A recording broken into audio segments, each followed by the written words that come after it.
Essa noite, meus amados, eu quero chamar a sua atenção para a carta de Paulo a Tito. Carta de Paulo a Tito, capítulo 2, onde nós vamos meditar na palavra de Deus no tema A Graça que nos ensina um viver piedoso. A graça que nos ensina um viver piedoso.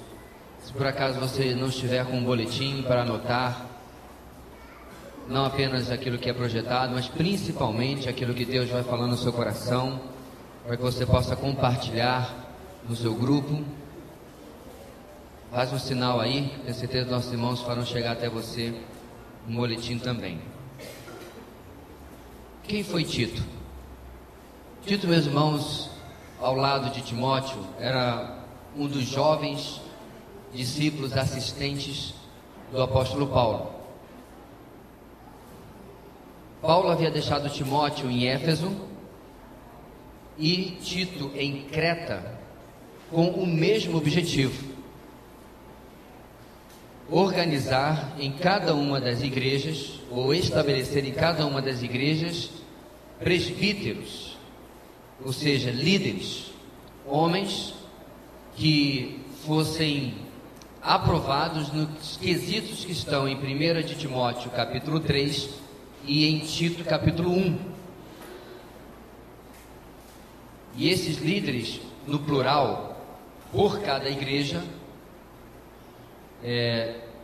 junto com Tito e com Timóteo, tinham como objetivo estabelecer o andamento da igreja e a sã doutrina para que fosse ensinada a partir ou até cada um dos convertidos.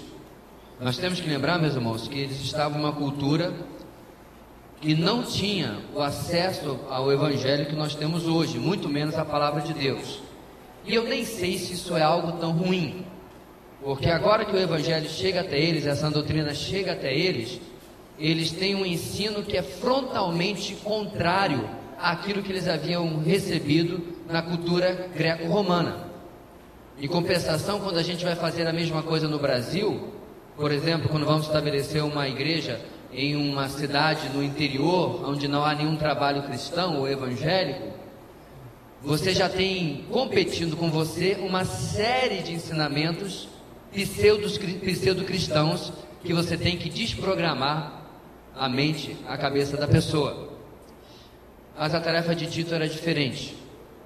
E nós vamos, irmãos, ler o capítulo 2 para entendermos o contexto, porque na verdade a nossa meditação essa noite está do versículo 11 até o versículo 15. Mas eu peço a sua paciência para que a gente compreenda e pegue o famoso fio da meada, e assim não caia de paraquedas lá no final do capítulo, ok? Diz assim a palavra do Senhor: Você, porém, fale o que está de acordo com a sã doutrina. Ensine os homens mais velhos a serem moderados, dignos de respeito, sensatos e sadios na fé, no amor e na esperança. Semelhantemente, ensine as mulheres mais velhas a serem reverentes na sua maneira de viver, a não serem caluniadoras, nem escravizadas a muito vinho, mas a serem capazes de ensinar o que é bom. Assim, poderão orientar as mulheres mais jovens a amarem seus maridos e seus filhos, a serem prudentes e puras, a estarem ocupadas em casa e a serem bondosas e sujeitas a seus maridos, a fim de que a palavra de Deus não seja difamada. Da mesma maneira, encorajem os jovens a serem prudentes. Em tudo, seja você mesmo um exemplo para eles, fazendo boas obras. Em seu ensino, mostre integridade e seriedade. Use linguagem sadia, contra a qual nada se possa dizer, para que aqueles que se opõem a você, fiquem envergonhados por não poderem falar mal de nós. Ensine os escravos a se submeterem em tudo a seus senhores, a procurarem agradá-los e a não serem respondões e a não roubá-los, mas a mostrarem que são inteiramente dignos de confiança, para que assim tornem atraente em tudo o ensino de Deus, nosso Salvador. Do versículo 1 até o versículo 10, onde nós lemos, irmãos, Paulo dá a Tito ensinamentos para diversas partes da igreja: mulheres, homens, jovens. Ele até destaca os escravos. É interessante que a Bíblia no Novo Testamento ela não se atém a combater algo como a escravidão, porque na verdade você tem que tirar da sua cabeça a ideia de senzala, de tronco, etc. Obviamente eles não tinham liberdade, eram escravos, mas o escravo na cultura greco-romana não era de maneira nenhuma tratada como infelizmente os nossos, os meus e de muitos aqui antepassados foram no nosso país. Mas assim, as orientações têm como objetivo trabalhar o testemunho. E é interessante, o primeiro versículo, ele fala de sã doutrina. Como nós podemos ver, meus irmãos, sã doutrina não é apenas alguma coisa que você intelectualmente, academicamente, de forma cognitiva sabe, mas também é alguma coisa que você pratica. Romanos capítulo 1 até o capítulo 11, você tem teologia. Do capítulo 12 em diante, você tem prática. Ou seja, o que você crê determina o que você faz. Ou seja, o testemunho de alguém é fraco porque ele sabe pouco da palavra. Ou seja, a sã doutrina vai transformar a sua forma de agir. A teologia vai transformar a sua forma de se comportar. Mas tudo aquilo que Paulo fala no capítulo 1 até o capítulo 10, do versículo 1 ao versículo 10, são sim, naquela época e na época de hoje, desafios. Não são fáceis de ser vividos. Não é uma coisa que você diz, faz isso, e todo mundo sai daqui e vai viver dessa maneira. Vai falar de formas ou de tratamento entre os homens mais velhos, os rapazes, as moças, inclusive temos um ministério baseado nisso, e grande parte, meus irmãos, que nós lemos aqui, hoje em dia, feministas, modernistas, psicólogos, sociólogos, diriam, isso aqui não é mais para hoje. Isso é um absurdo, isso aqui é um retrocesso. Isso não tem mais nada a ver conosco. Em outras palavras, meus irmãos, você está sendo desafiado do 1 ao 10 a viver algo que não existe, em grande maioria, no dia de hoje. Ensinar aos nossos filhos, às nossas famílias, uma contracultura. Ora, se é tão difícil assim, como que eu faço para viver isto? Porque eu ligo a televisão, abro a internet e nossos filhos são ensinados de outra maneira. Alguns anos atrás nós tínhamos inclusive um desenho, na verdade não era um desenho, era um programa infantil que retratava aquilo que está acontecendo nas famílias hoje, pelo menos que está sendo passado na televisão. Era uma sátira, na forma de dinossauros, vocês lembram? Em que o pai era um completo banana. Ele era dirigido pela esposa, a mulher dele, a outra dinossauro. Ele era ridicularizado pelos filhos, e o caçula preferia a mãe do que a ele, e isso era muito engraçado. Se você pegar a maioria dos programas de humor, eles retratam a mesma coisa. Se você pegar a maioria dos programas para o público jovem, prega o sexo livre e o ficar.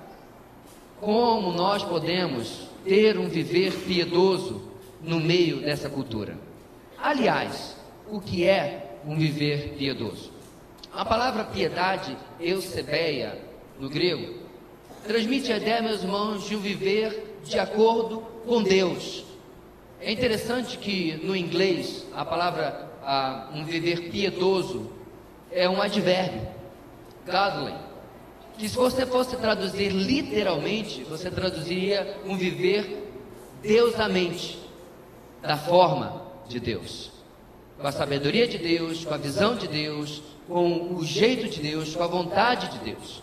Ou seja, um viver piedoso, minha gente, não é alguém que tem dó do outro, não é alguém que ora 300 horas por dia, não é necessariamente alguém que já decorou todos os 66 livros da Bíblia. Não são esses fatores, mas são nas nossas decisões no dia a dia, se eu tenho vivido uma vida piedosa. E nos exemplos do versículo 1 ao versículo 10 isso fica muito claro. No versículo 11 e diante, que é o nosso texto base,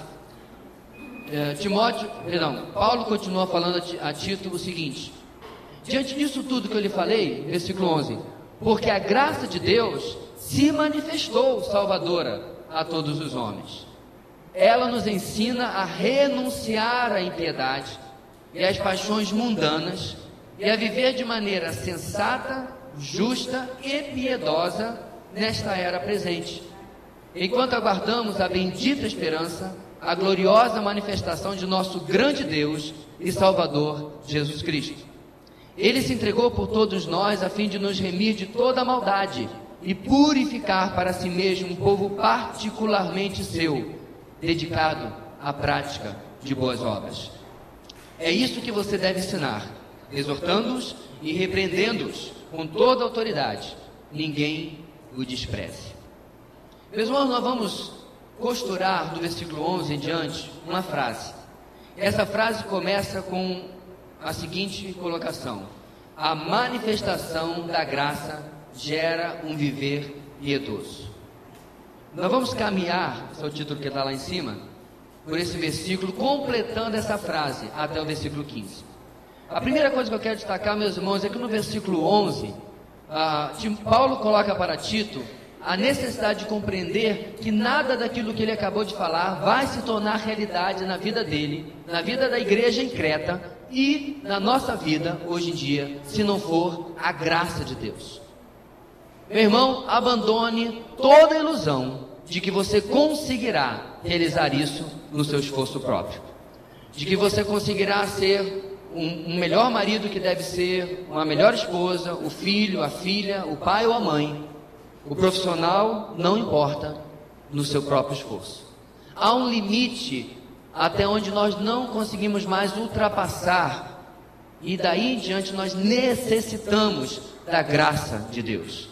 E o texto fala que a graça de Deus se manifestou salvadora a todos os homens. Obviamente, o versículo 11 não está dizendo que a graça vai salvar todas as pessoas, não está dizendo que a graça está disponível para todas as pessoas, mas que é público no planeta Terra de que algo aconteceu há mais ou menos 2000 anos atrás e que a graça e a verdade veio através do Senhor Jesus Cristo.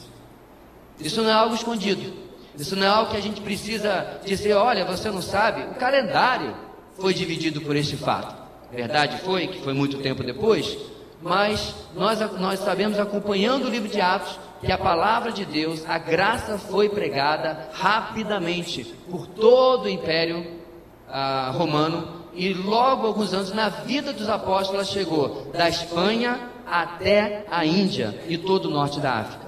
Se propagou como um fogo e ela se tornou conhecida, manifestada a todas as pessoas. O que essa graça, meus irmãos, faz nas nossas vidas? No versículo 12 diz que essa graça é uma professora. O versículo começa: ela nos ensina, ela nos educa, ela nos instrui naquilo que nós devemos fazer. Ela não apenas nos capacita misticamente, mas ela nos capacita intelectualmente. Ela abre o nosso entendimento para compreender o que é uma vida que agrada a Deus, o que é uma vida que não agrada a Deus. Todos nós nascemos, meus irmãos, e crescemos com um entendimento até certo ponto do que é certo e do que é errado, não é verdade? Nós somos educados em níveis diferentes, alguns bem, outros não tão bem assim, pelos nossos pais, a discernir o que é certo e o que é errado. E a verdade seja dita que tem gente que até antes de conhecer o Senhor foi muito bem educada, sabia que pegar uma coisa que não é sua é errado, sabia que achar alguma coisa na rua, ver de quem é entregar, é o certo a se fazer. Mas por causa da nossa carne, por causa da nossa inclinação pecaminosa, cada um desses ensinos humanos, da família, da sociedade, da escola, da lei, estão em constante desafio por aquilo que nós queremos como seres humanos. Porque não adianta, meu irmão, você tem um hóspede maldito, como diz o nome do livro, do filme e do jogo, que habita dentro de nós, que é a nossa carne. O apóstolo Paulo reconhecia: o bem que quero, esse não faço, e o mal que eu detesto, esse eu faço. Nós lutamos o tempo todo com isso. Por isso nós pensamos que a graça de Deus nos ensine e nos eduque a quê? Versículo 12: a renunciar à impiedade e às paixões mundanas. Cada um de nós, meus irmãos, não adianta, somos atraídos de uma forma ou de outra a nossa carne, aquilo que este mundo tem a oferecer. O mais santo de nós, o mais dedicado de nós, luta no seu coração com algo dentro de nós, dentro de você, que lhe coloca na contramão da vontade de Deus. Quantas vezes, meu irmão, você já chorou por um pecado que insiste em retornar à sua rotina? Ele não retorna por si só, não. Você chama, você decide. Quantas vezes você já orou pedindo perdão a Deus, dizendo: Deus, de novo? Eu não aguento mais tratar isso aqui diante do Senhor. De novo eu estou lidando com esse problema na minha vida. E esse fato, meus irmãos, nos mostra a necessidade que nós temos a cada dia de doses maiores da graça de Deus sobre nós. Porque não apenas ela nos ensina a dizer não para o erro, mas ela nos ensina a dizer sim para o correto, para a verdade. Então a nossa frase fica assim: a manifestação da graça de Deus, da graça, gera um viver piedoso, ensinando-nos um viver diferente, dizendo não ao erro e sim ao acerto. O que o texto diz? Renunciar à impiedade, às paixões mundanas e a viver de maneira sensata, justa e piedosa. Quando? Quando chegar no céu? Não, nesta era presente. Nós somos chamados, meus irmãos, a refletir a santidade do nosso Deus, o caráter de Cristo, aqui onde nós estamos. Nas mínimas coisas, na honestidade, na justiça, na forma como nos portamos na sociedade, na forma como conduzimos a nossa família, dizer não constantemente ao pecado. Meus irmãos, isso é importantíssimo, que eu e você temos entendimento que o pecado ele não pode ter lugar na nossa vida. Eu não disse que ele não vai ocorrer, eu e você sabemos muito bem que ele ocorre. Certa feita alguém me falou de alguém que tratávamos desse assunto e a pessoa disse: não, eu não tenho pecado ultimamente. Acabou de pecar. Meus irmãos, seria maravilhoso, seria paraíso na terra se nós pudéssemos andar em tal comunhão com Deus que não pecássemos. Meus irmãos, eu já estive de joelhos na presença do Senhor orando, e ali ajoelhado, um pensamento, um intento pecaminoso arrastou-se pelo chão do meu coração. Pode um negócio desse? Você está dentro do santo dos santos, você está diante do altar de Deus, você está orando, e algum pensamento pecaminoso surge dentro do seu coração, da sua mente. Isso sou eu, isso é você. E nós precisamos, meus irmãos, desesperadamente da graça de Deus. Um dos maiores erros que o cristão pode fazer é, achando que ele foi salvo pela graça, tentar agora se aperfeiçoar pela carne, achar que cursinho vai ajudá-lo a vencer pecado. Não, vou fazer um curso, vou fazer um encontro, agora eu vou matar o pecado, porque agora vai estar tudo bem. Eu vou para um simpósio. Não adianta, meus irmãos, pecado só tem um remédio para ele, sabe qual é? Cruz. Ele tem que ser crucificado, e através da graça de Deus é que nós temos a capacitação e o entendimento para podermos fazer isso. E meus irmãos, isto é uma luta constante. O que Paulo está falando para Tito não é algo que ele está dizendo: olha, ensina para eles, depois a gente passa para outros assuntos. Não, Tito, isso vai ser constantemente ensinado lá na sua igreja em Creta. Isso vai ser constantemente assunto. É por isso, meus irmãos, que nós lemos a palavra todo dia. É por isso que você para lá no seu dia, pega o seu devocional, você lê aquele texto e você tem o desafio, nas palavras de Jonathan Edwards, de ler a Bíblia contra você, de combater aquilo que você tem dentro de você. É aquilo que você luta, aquilo que às vezes você não tem coragem sequer de contar para alguém, que você não pode compartilhar, às vezes nem sequer com a sua esposa, com o seu esposo, aquilo que você não tem coragem de contar para sua mãe, para o seu pai, e que você precisa da graça de Deus para vencer. Portanto, a manifestação da graça de Deus gera em nós um viver piedoso, ensinando-nos um viver diferente daquilo que o mundo tem nos oferecido. Não por sermos melhores, não por sermos superiores, muito pelo contrário, mas por causa do nosso pecado, saber que há uma alternativa na palavra de Deus para nós. E Paulo continua, meus irmãos, no versículo 13, ele dizendo o seguinte: nós vamos sendo educados, sendo instruídos, vamos crescendo nessa mudança na nossa vida, enquanto aguardamos a bendita esperança, a gloriosa manifestação de nosso grande Deus e Salvador Jesus Cristo.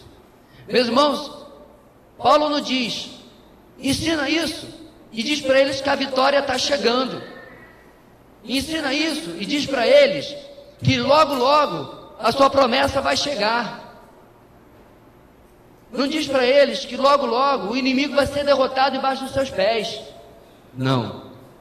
Meus irmãos, o nosso prazo de validade para a nossa luta só é a volta de Cristo. Essa é a nossa bendita esperança. Várias vezes nós pregamos, irmãos, em várias mensagens aqui, a nossa luta fica muito difícil quando eu estou olhando aqui, quando eu estou sempre olhando para essa terra. Mas quando eu levanto os olhos e olho a eternidade, aquilo que eu passo aqui se torna nada. Nós falamos isso quando pregamos em Colossenses capítulo 3, lembra? Se a sua vida está em Cristo, olhe para o alto, onde a sua vida está escondida com Ele. Busque as coisas que são do alto. Nós vimos isso neste púlpito quando meditamos em Romanos capítulo 8. Nem olhos viram, nem ouvidos ouviram aquilo que Deus tem preparado para aqueles que o amam. E, meus irmãos, a mesma mensagem Paulo fala para Tito. Na sua luta contra o pecado, na luta dos cretenses, Tito, diga para eles a nossa esperança de alívio, de vitória, de acabar a luta é lá, não é aqui. Um evangelho que não é evangelho tem sido pregado, que tem dito para as pessoas: se você for fiel, se você for obediente, ou se você fizer isso ou aquilo, Deus vai lhe dar vitória, Deus vai lhe dar tranquilidade, Deus vai lhe dar paz. A Bíblia não fala sobre isso. A Bíblia falou para nós de um conflito que vai haver na nossa vida entre o pecado e a santidade até a volta de Cristo. O versículo 13, meus irmãos, inclusive, tem algo muito interessante que às vezes a gente lê e não percebe, que tem uma pérola escondida aí. Ele diz que nós aguardamos a gloriosa manifestação de quem? Do nosso grande Deus e Salvador Jesus Cristo. Você vê, meu irmão, o que Paulo acabou de afirmar? A divindade de Cristo. Meus irmãos, esse versículo é tão poderoso, ele é tão importante, que os testemunhos de Jeová, os discípulos modernos de Ário, o herege lá do 3º, 4º século, eles alteraram esse versículo. Quando você pega a Bíblia deles, ela está diferente, ela diz: a gloriosa manifestação do nosso grande Deus e do nosso Salvador Jesus Cristo. E eu posso garantir aos irmãos que no original não tem nenhum do aí depois. Eles colocam como se fossem duas pessoas se manifestando, mas na verdade nós esperamos quem? Cristo dos céus vir buscar a sua igreja. Então Paulo afirma, meus irmãos, que nós esperamos pela manifestação do nosso Deus poderoso, Pai da eternidade, Príncipe da paz. E ele identifica essa pessoa. Não é o Deus Pai que ele está falando aqui, é de Jesus. E quem é ele? Ele se entregou por nós. Ele morreu por nós. Ele se deu por nós. Com qual objetivo? Remir a nós de toda a maldade. Lembra do versículo 12? A graça nos ensina a renunciar à impiedade e às paixões humanas. Quando que essa graça começou a fazer isso? Lá na cruz. Ele não morreu, meus irmãos, para que nós tivéssemos uma vida maravilhosa, vitoriosa e próspera. Ele morreu para lidar com o maior mal que eu e você carregamos na nossa vida, que é o nosso pecado. Aquele que muitas vezes, infelizmente, nos visita nas piores horas. Aquele que muitas vezes nos visita quando nós não queremos. Eu já contei essa experiência em alguns lugares, há 10 anos atrás mais ou menos. Eu me lembro porque o Wesley era bebê. Eu fui chamado para pregar em um acampamento eu creio que era da Ubaera ou da Jubaera, mas me falta agora a memória. Eu estava ali, nós estávamos, eu e minha esposa, do lado, na lateral assim da reunião. A reunião estava acontecendo, eu esperava o momento de pregar, e nós Comentávamos sobre uma coisa, comentávamos sobre outra, e aí mencionamos algo ruim que tinha acontecido na vida de um casalzinho.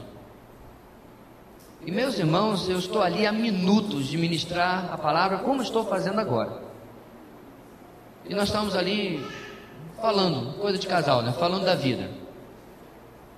E ali naquele momento, aquele casal havia caído, havia fornicado. E eu sabia do histórico de falta de seriedade com Deus, de falta de seriedade com a palavra de Deus, falta de compromisso com a igreja. E meus irmãos, subiu aos meus lábios a seguinte declaração: pega. E minha esposa ouviu. Naquele momento é como se meu coração tivesse ido lá para perto do dedo midinho do pé. Literalmente como se ele tivesse, sabe que você passa num lugar e desce? Meu coração foi lá para o fundo. E eu vi o Espírito Santo falando no meu ouvido: pega. Para aqueles que não estão familiarizados com a expressão roraimense, esse é o equivalente regional a bem feito. E eu virei para minha esposa, pedi perdão ao que ela tinha ouvido. E naquele momento orei pedindo perdão ao meu Senhor. Este é o pecado que eu e você lidamos: orgulho, vaidade, superioridade, lascívia, ira. As obras da carne são conhecidas, né?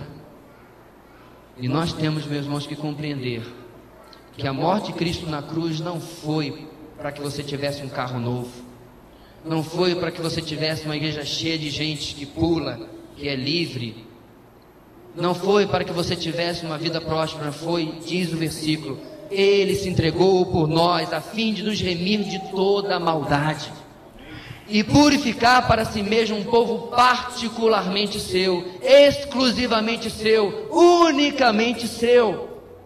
Esse povo, termina o versículo, fosse dedicado à prática de boas obras, salvos para servir, não salvos porque servimos. E para que isso aconteça, meus irmãos, a graça de Deus é fundamental na nossa vida. A manifestação da graça gera um viver piedoso, ensinando-nos um viver diferente até a volta de Cristo. Esse é o seu prazo. Eu não sei, meus irmãos, se você já está desanimado. Eu não sei se você não aguenta mais a caminhada. Eu não sei se você já gostaria de desistir.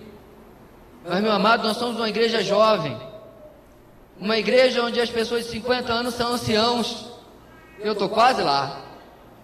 Uma igreja onde nós não temos ninguém de cabelo branco, porque os que acho que podiam ter o cabelo branco já pintaram também, então não tem condição.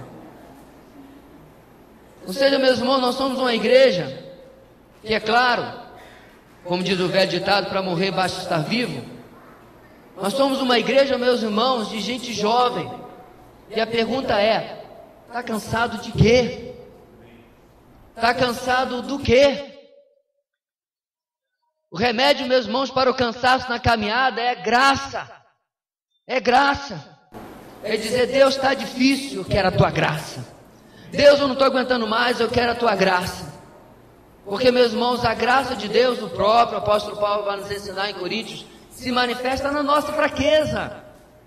Não dizer eu posso, eu consigo, eu sou capaz, eu determino, eu profetizo, eu digo, aconteço, sapateio e não. É dizer eu não posso. É você se ajoelhar todo dia quando estiver fazendo a sua devocional, dizer eu não consigo viver isso que está na tua palavra. Tem misericórdia de mim, pecador. Jesus contou, meus irmãos, aonde esse texto sai, que foi um mestre da lei, um fariseu e um publicano, um cobrador de impostos, até o templo. E aquele religioso batia no peito e dizia: muito obrigado, porque eu não sou como esse cara aqui. Eu profetizo, eu determino, eu faço o que eu quero, eu amarro Satanás, eu faço e aconteço, eu sou poderoso, eu sou vitorioso. Essa é a versão gospel moderna desse cara, viu? O publicano nem sequer os olhos levantava e dizia: tem misericórdia de mim, pecador. ele era ciente dos seus pecados e sabia, meu irmão, que só a graça de Deus pode nos ajudar a ter um viver piedoso. Nossa frase termina completando o seguinte: a manifestação da graça de Deus gera um viver piedoso, ensinando-nos um viver diferente até a volta de Cristo, enquanto instruímos e somos instruídos neste viver piedoso. Depois de fazer tudo aquilo, ou escrever tudo aquilo que ele coloca no capítulo 2, Paulo diz para Tito, ou ordena a Tito, que ele faça algo em relação à igreja. Versículo 15: é isso que você deve ensinar. Esse é o conteúdo do seu ensino, Tito. Você não tem que ensinar técnicazinha, você não tem que ensinar metodologiazinha, você não tem que fazer congressozinho, simpósiozinho, festa disso, evento daquilo. Isso é o que você tem que ensinar. Eu fico vendo, meus irmãos, se Paulo chegasse em Creta algum tempo depois de ter ordenado a Tito, e lá estivesse acontecendo todo tipo de coisa, menos aquilo que ele havia ensinado, ou aquilo que ele havia ordenado a Tito que fizesse, e ele tivesse se ocupado com todo tipo de coisas, menos aquilo que ele deveria fazer. É isso que você deve ensinar. Não só ensinar, exortando-os. A coisa ficou mais séria,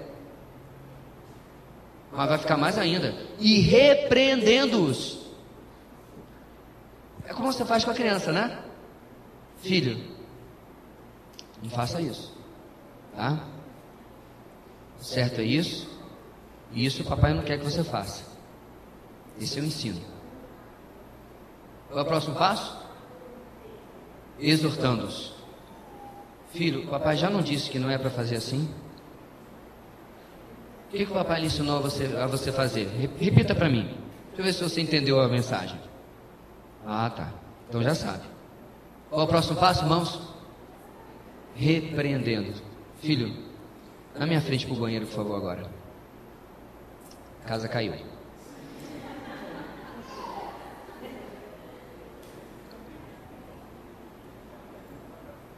Eu não sei, meus irmãos, deve ter muito errorex branquinho na Bíblia de muito pregador, de muito pastor. E na vida de muito crente também. Porque, meu irmão, o ensino já não é lá muito aceito na mente pós-moderna. A exortação e a repreensão, de jeito nenhum. Não se quer isso. Alguns meses atrás, o irmão disse para mim que um candidato a pastor da igreja dele, estava fazendo sucessão pastoral, não foi aprovado porque alguém se levantou na reunião e disse assim: irmãos, eu quero dizer o seguinte, ó, eu já puxei a ficha do candidato, ele é um pastor doutrinador e disciplinador. Perdeu a votação, porque ele era doutrinador e disciplinador. O pessoal quer animador de auditório. O pessoal quer gente que pregue o que agrada, o que satisfaz o ego, o que coloca o pessoal para cima, o que transforma o evangelho em uma mensagenzinha rala e aguada de autoajuda. E você vê, meus irmãos, não tem nada disso em Tito capítulo 2. Tito capítulo 2 fala que nós temos um viver piedoso e um viver mundano. E diz: é a graça que lhe educa a viver este e lhe afasta daquele. E essa graça, para você tomar posse dela, ou ela tomar posse de você, você tem que se humilhar na presença de Deus, você tem que reconhecer o seu pecado, aí ela vem sobre você. Não tem outro método, não tem outro jeito. Assim o texto diz: isso você deve ensinar, exortando-os e repreendendo-os com toda a autoridade. É claro, meus irmãos, que a autoridade não estava na vida de Tito, ou na pessoa de Tito, não era inata a ele, não fluía dele, mas sim da palavra. E quando, meus irmãos, nós pregamos a palavra, ela provoca mudança na vida das pessoas. Como os puritanos falavam, Deus tem determinado que a pregação da palavra, que o ensino da palavra, que a meditação na palavra, inclusive a sua devocional, seja um meio de graça, onde Deus age na sua vida. Nas palavras de D.L. Moody, ou o pecado me afasta deste livro, ou este livro me afasta do pecado. Nós temos o plano, meus irmãos, quando chegarmos perto do final do ano, colher diversos testemunhos dos irmãos, como tem sido a sua experiência de devocional diário. Que diferença 2014 teve na sua vida em relação a anos anteriores? Fazer isso para nos estimularmos a fazermos em 2015, 2016, 2017 e assim por diante. Através da palavra, conhecer a graça de Deus, aquilo que ela tem determinado para nós, para assim podermos viver uma vida piedosa. As palavras de Tito, meus irmãos, ou melhor dizendo, de Paulo a Tito, elas são tão verdadeiras no primeiro século como são hoje. Elas tanto valem para nós como valeram para eles. Olhar para a nossa vida, tirar o entulho, tirar aquilo que ou é claramente pecado, ou aquilo que nos atrapalha, para viver uma vida simples. Eu vejo igrejas buscando fazer coisas tão complexas, tão complicadas, quando nós ainda não aprendemos nem o básico. Quando nós ainda não aprendemos a ter uma vida de meditação na palavra, de oração, uma vida de proclamação desse evangelho. Tem você vivido uma vida debaixo da graça de Deus? Nós temos sido educados no nosso caminhar, no nosso dia a dia, na forma como tratamos o nosso cônjuge. Quer ser espiritual? Cumpre o que a palavra diz e trata o seu cônjuge como a palavra diz que você deve tratar. Na forma como tratamos os nossos pais, na forma como tratamos os nossos filhos, nossos líderes, nossos liderados. A verdadeira espiritualidade, meus irmãos, a verdadeira piedade, não é alguém que fala de forma afetada, né? Fala de forma pseudo-espiritual. A verdadeira espiritualidade não é alguém que conta vantagens porque orou tantas vezes, ou evangelizou isso, muito menos porque tem este ou aquele dom, mas alguém que manifesta o fruto do Espírito na sua vida. Aonde? Nos seus relacionamentos. Não é por acaso, igreja, que pouco antes de Paulo falar, deixem-se encher do Espírito, Efésios, ele vai falar do quê? Maridos, amem as suas esposas. Mulheres, sejam submissas a seus maridos. É dentro da família, é no ministério da igreja, é no nosso trabalho que nós vamos manifestar a verdadeira piedade. Vidas que reflitam o caráter de Cristo, aquele que, segundo o texto, se entregou por nós, a fim de remir de toda a maldade e purificar para si mesmo um povo particularmente seu. Este sou eu e este é você. Amém. Oremos. Deus querido, precisamos, ó Pai, da Tua graça sobre nós, impedindo-nos, ó Deus, em nossas más decisões, em decisões que desonram o Senhor, que nos afastam do Teu querer, e trazendo-nos, ó Deus, para a simplicidade do Teu Evangelho e da vida contigo. Ó Deus, que a piedade cristã se manifeste em nossa vida nesta simplicidade. Ajuda-nos, ó Deus, a tirar todos esses acessórios do mundo, toda, ó Deus, esta parafernália pseudo-cristã e evangélica que tem sido sugerida dia após dia, e voltarmos, ó Deus, para o evangelho puro e simples, para uma vida de humilhação na Tua presença, de experimentarmos a capacitação da Tua graça e de vivermos, ó Deus, uma vida que glorifica o Senhor no nosso falar, no nosso agir, na forma como tratamos as pessoas, como nos comportamos na sociedade, na família. Que nós possamos, ó Deus, colocar sede como sal da terra na boca das pessoas pela nossa vida. E assim temos a oportunidade de pregar o Evangelho da graça para cada vida. Muito obrigado, Deus, porque sabemos que não dependemos de nós para que isso se realize. Graças a Deus. E dependemos só de Ti, Senhor. é de Ti que vem a capacitação, é de Ti que vem as condições, de Ti que vem o entendimento da Tua graça. Só a graça, só a graça, só a graça. Em nome de Jesus nós pedimos e agradecemos. Amém e amém. Glória a Deus.